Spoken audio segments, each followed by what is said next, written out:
Hello students, कल हमने किया था प्राइमरी डाटा और सेकेंडरी डाटा, उनका मीनिंग और डिफरेंसेस। तो आज है प्राइमरी डाटा के मेथड क्या हैं।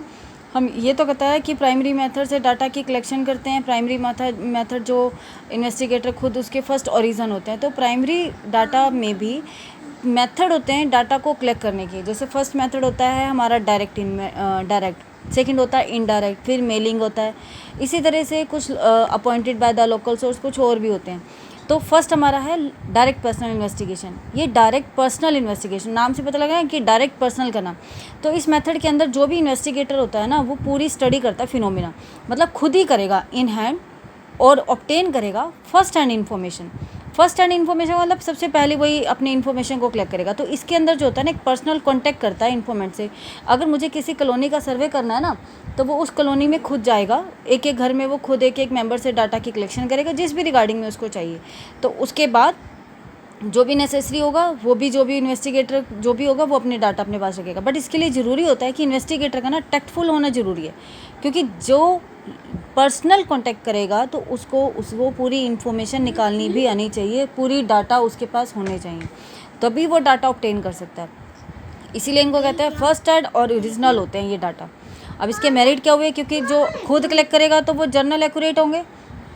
जर्नल एक्यूरेसी का मतलब कि जो ये भी मेथड हैं ये इंश्योर करते हैं ग्रेटर एक्यूरेसी को, क्योंकि बिकॉज द पर्सनल कॉन्टैक्ट और सुपरविजन इन्वेस्टिगेटर के अंडर में होता है, तो डाटा ये बिल्कुल करेक्ट होते हैं। More response, this method generally get the higher degree of response from the respondent. आप किसी से बात कर रहे हो, आपको कोई इन्फॉर्मेशन लेनी है, तो अगर आपका आंसर आपको सेटिस्फाई नहीं आया तो आप उसको किसी और तरीके से पूछोगे। दैट मीन्स कि वही टैक्टफुल वाली बात आ गई। तो इसमें ग्रेटर डिग्री की जो रिस्पॉन्स है वो भी चाहिए होता है। डीमेरिट क्या है, हम इसमें वाइड एरिया कवर नहीं कर सकते। एक इन्वेस्टिगेटर कितने घरों का सर्वे कर पाएगा, लिमिटेड एरिया का कवर ही कर पाएगा ना, तो इसका डीमेरिट गिना जाता है। दूसरा, ये कॉस्टली पड़ता है, इकोनॉमिकली ठीक नहीं होता, more energy, more time, more money, ये सब कंपेयर किया जाता है इसमें, तो ये इसका एक डीमेरिट गिना जाता है। नेक्स्ट आता है इनडायरेक्ट ओरल इन्वेस्टिगेशन। अब ये इनडायरेक्ट है, मतलब जिस पर्सन से मुझे इन्फॉर्मेशन चाहिए मैं उससे इन्फॉर्मेशन ना लेकर उसके किसी फ्रेंड या उसके किसी रिलेटिव से उसकी इन्फॉर्मेशन निकालूँ, तो वो इनडायरेक्ट है।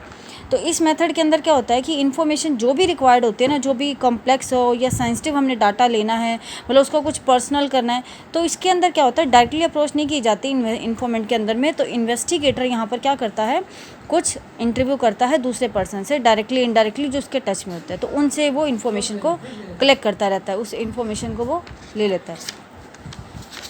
तो इसमें हम एक वाइड एरिया कवर कर सकते हैं।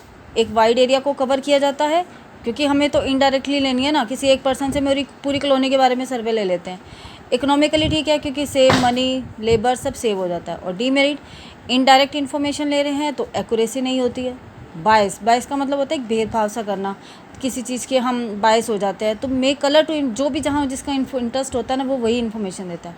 मान लो कि अगर आप किसी पर्सन से इन्फॉर्मेशन ले रहे हो, किसी दूसरे पर्सन की, और वो उसका कोई एनिमी है, उसको नहीं पसंद, तो उसके बारे में रॉन्ग इन्फॉर्मेशन भी दे सकता है, तो ये कहीं ना कहीं बायस भी हो सकता है।